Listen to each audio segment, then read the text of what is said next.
It was one of those evenings when everything felt quiet. Emily sat in her living room with a blanket wrapped around her shoulders, the kind of night where the world seemed to exhale. The autumn breeze slipped through the crack of the slightly open window, carrying the faint scent of pine from the woods behind her house.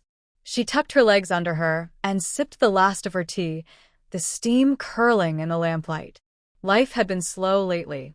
Work at the local library was steady but uneventful, and her social circle had grown smaller since moving to this small town.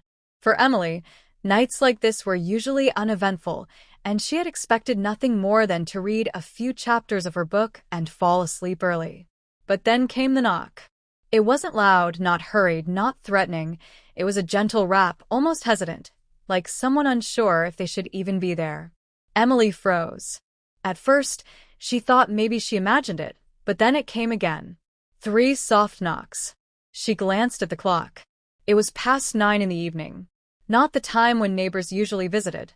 Her heart gave a little jump, the way it does when something interrupts the predictable rhythm of the day. Setting her book down, she walked slowly to the door. When she opened it, she was surprised to see a boy standing there. He looked no older than 10, with messy blonde hair, a backpack slung over his shoulders, and eyes that darted nervously between her face and the ground. His sneakers were scuffed, and his jacket seemed too thin for the cool night air. "Hi," he said softly, almost a whisper. Emily's first instinct was concern. She crouched down a little so her voice wouldn't feel so intimidating. "Hello there. Are you okay? Where's your family?" The boy hesitated, then looked back down the street as though expecting someone to appear. But no one did.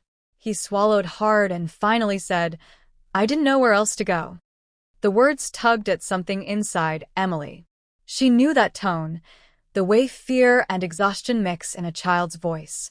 She didn't want to push too hard, so she simply opened the door wider and said, "Why don't you come in for a moment? You look cold." He stepped inside cautiously, his small shoes squeaking against the hardwood. Emily guided him to the couch and offered him the blanket she had been using.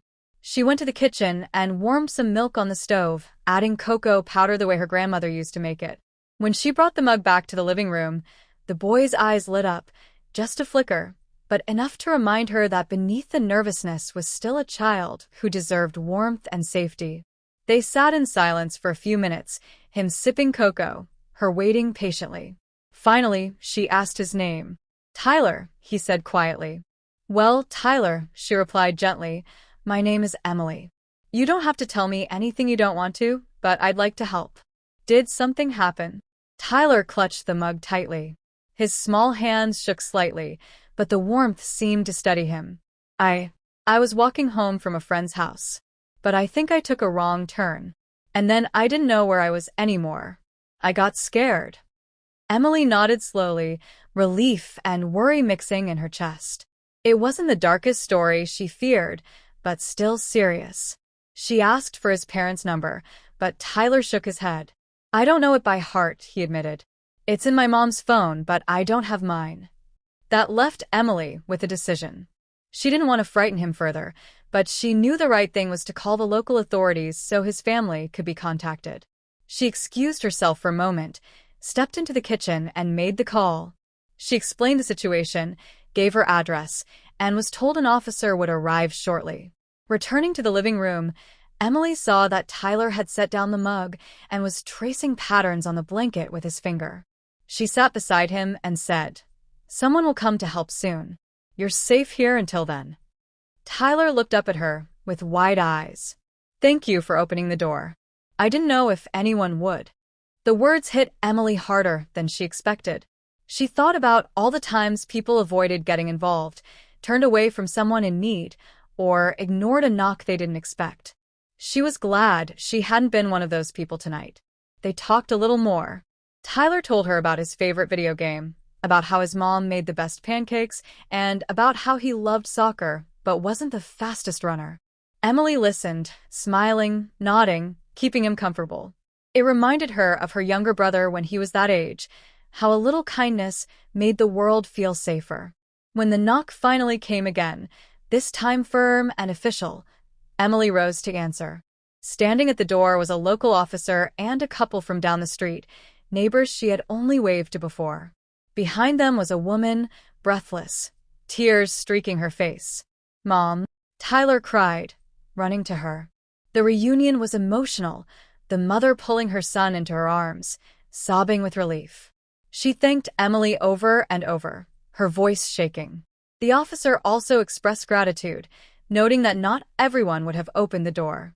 Emily felt warmth spread through her, not from pride but from the simple truth that she had been there at the right time. Later, after the crowd dispersed and the house was quiet again, Emily sat back on her couch. The blanket still held Tyler's faint warmth. She thought about how quickly life could change, from an ordinary evening to an unforgettable one, with nothing more than a knock at the door. In the days that followed, Emily saw Tyler and his mother again. They came by with a small basket of muffins and a thank you note written in Tyler's handwriting. The boy smiled brighter this time, his nervousness replaced by trust. Emily realized that sometimes we spend our lives waiting for grand moments, for big opportunities, for signs that our lives matter. But often, it's in the small, unexpected interruptions, the gentle knock on a quiet night, that our true purpose reveals itself. And from then on, whenever Emily heard a knock, she remembered that one simple choice, to open the door, had changed everything.